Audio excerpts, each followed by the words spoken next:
O procurador-geral Paulo Gonet, o PGR, decidiu enviar todo o dossiê feito contra o senador Alessandro Vieira, do MDB de Sergipe, para a Procuradoria Regional Eleitoral, lá em Sergipe. Isso acontece depois de uma representação do ministro do STF, Gilmar Mendes. Gonet pede que a Procuradoria Eleitoral tome, aspas, as providências que se fizerem necessárias. A gente explica o caso para vocês. O Gilmar acionou a PGR em abril, pedindo que o Alessandro Vieira fosse investigado por abuso de autoridade. Caso condenado, ele pode ficar inelegível.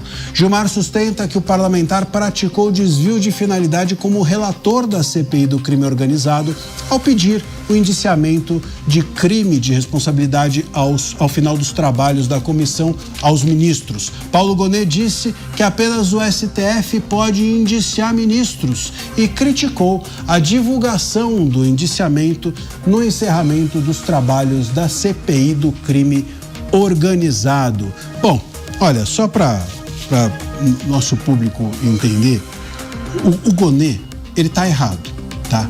Ele está juridicamente errado. Porque ele diz o seguinte: o Alessandro Vieira, porque é isso, a CPI do crime organizado acabou, o que fez o Alessandro Vieira? Pediu, né, que alguns ministros fossem indiciados. Ele não indiciou ninguém, ele pediu que os ministros fossem indiciados. O que uma CPI faz quando ela acaba, quando ela encerra os seus trabalhos? Ela pede indiciamento dos investigados, ou não. É só isso que faz. Ué, então se eu não posso pedir o indiciamento, eu tenho um carro, eu posso ligar ou desligar. Se eu ligo e eu estou proibido de ligar o carro, eu não tenho um carro. Então, se você é um relator de uma CPI do crime organizado e ao final você tem duas opções, ou indiciar os investigados ou não, e você escolhe indiciar e não pode, então você não é relator, não tem CPI.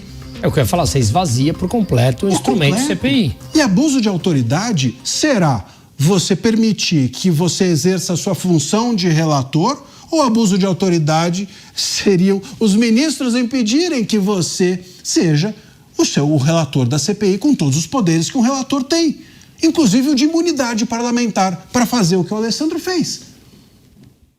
E aí?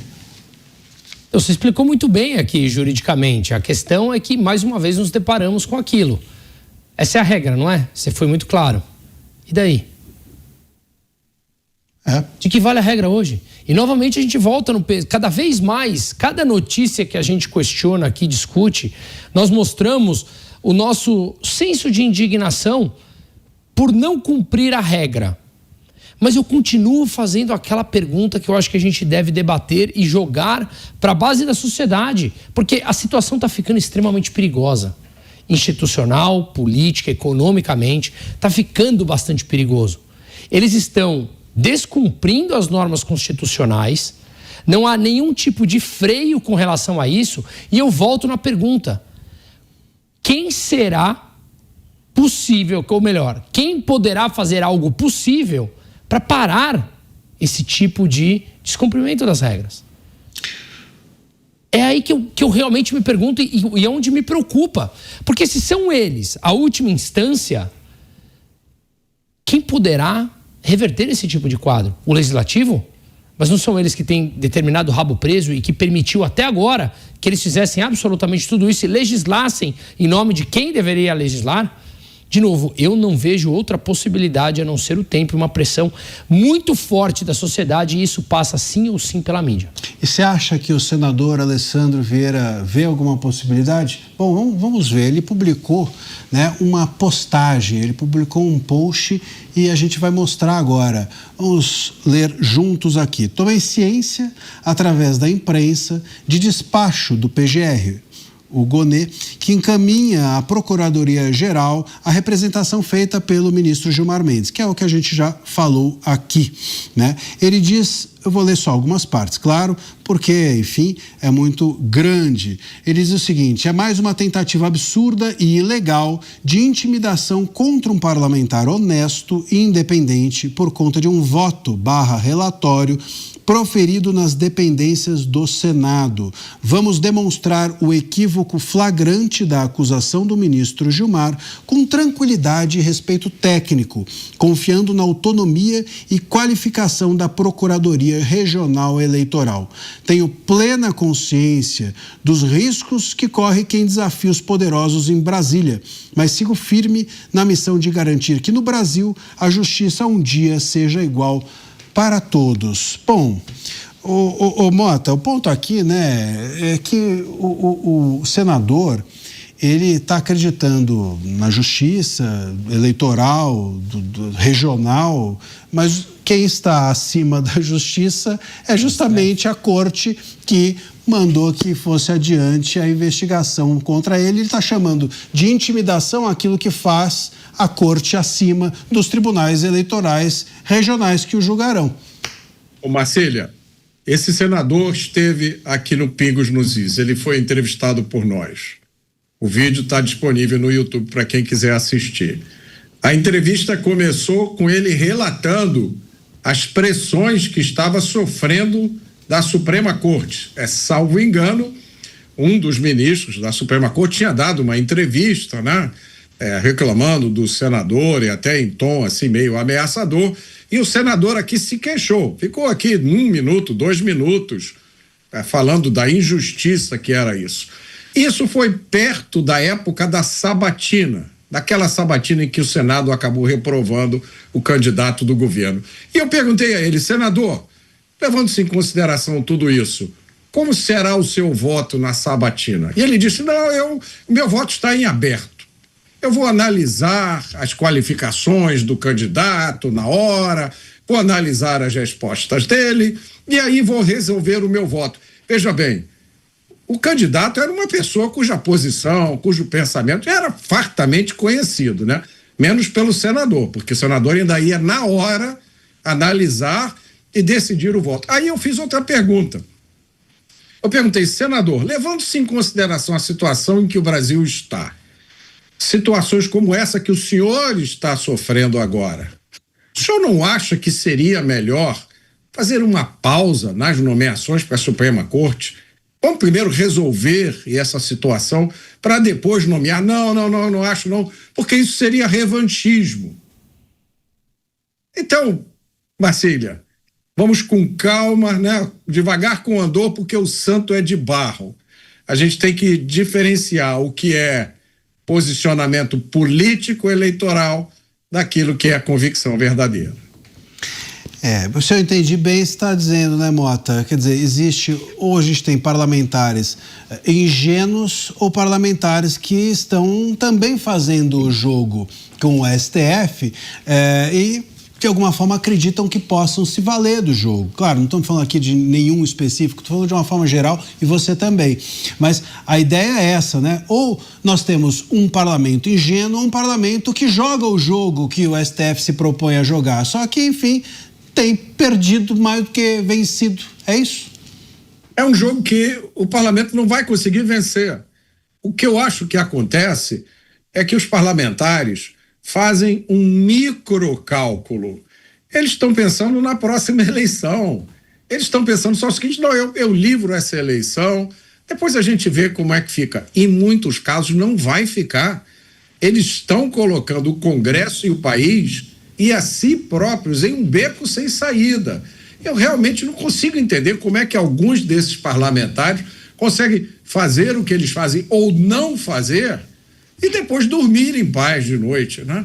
Ou depois ficar posando de vítimas do sistema. Não são vítimas, não. Eles estão fazendo parte desse sistema. A gente tem um parlamento que pensa pequeno ou que não pensa no Brasil, Musa? Eu acho que talvez as duas coisas, né? Talvez não pensar, até porque, de novo, quando a gente olha no longo prazo, como o Mota falou, que isso não foi construído do dia para a noite, Nós temos aqui uma situação que demorou anos para chegar e agora nós temos uma série desses parlamentares que estão com processos que dependem do próprio STF e que, de novo, são vários ali que foram eleitos sem o mínimo do conhecimento. Quanto tempo nós vimos no Brasil?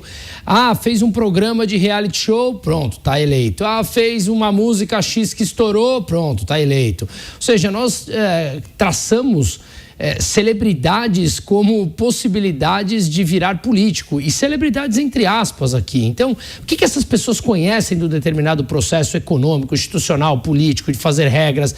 Absolutamente nada. Então, esse foi o caminho que a gente escolheu ao longo dos anos e chegamos nessa situação caótica. Agora, demora um tempo para fazer toda essa mudança. Eu acho que tem aparecido alguns nomes mais interessantes do que apareciam nos anos anteriores, né? Em proporção ao total. Mas, de qualquer maneira, ainda para toda essa mudança, demora um tempo. Ou seja, demorou boas décadas para chegarmos nesse nível de deterioração moral, econômica e institucional que vivemos. E não será do dia para a noite que nós sairemos. Agora, eu queria lançar uma pergunta que é a seguinte. Veja, vamos pegar o fato, tá? Então, a gente tem aqui o ministro Gilmar Mendes mandando para a PGR um dossiê, a PGR sobre o Alessandro Vieira, a PGR do Gonê dizendo o seguinte, realmente há aqui indícios de abuso de poder e não sei o que e tal, ou seja, o Alessandro Vieira não poderia ter cogitado ou ousado dizer que ministros do STF mereciam indiciamento. Muito bem. Na CPI do crime organizado. Esse é o fato, só para a gente recuperar. A pergunta que eu quero lançar é a seguinte, o recado, porque tem um recado político aqui, a gente não pode ignorar. Tem um fato jurídico, mas tem um recado político que a gente precisa analisar. O recado político é para o Alessandro Vieira? Ou será, meus caros, e é essa questão aqui que eu quero botar, essa pimentinha, será que esse recado político não é para o próximo Congresso, para a próxima legislatura, que se tudo tende a que seja mais de direita e se for mais de direita, provavelmente vai estar até nesse momento falando com o seu eleitorado, prometendo muitos deles ao seu eleitorado levar adiante pautas como impeachment de ministros. Será que o recado que está sendo dado aqui via Alessandro Vieira não é para o próximo Senado? Mota. Não sei. Eu não vejo razões, primeiro, para que o próximo Senado seja substancialmente diferente do atual.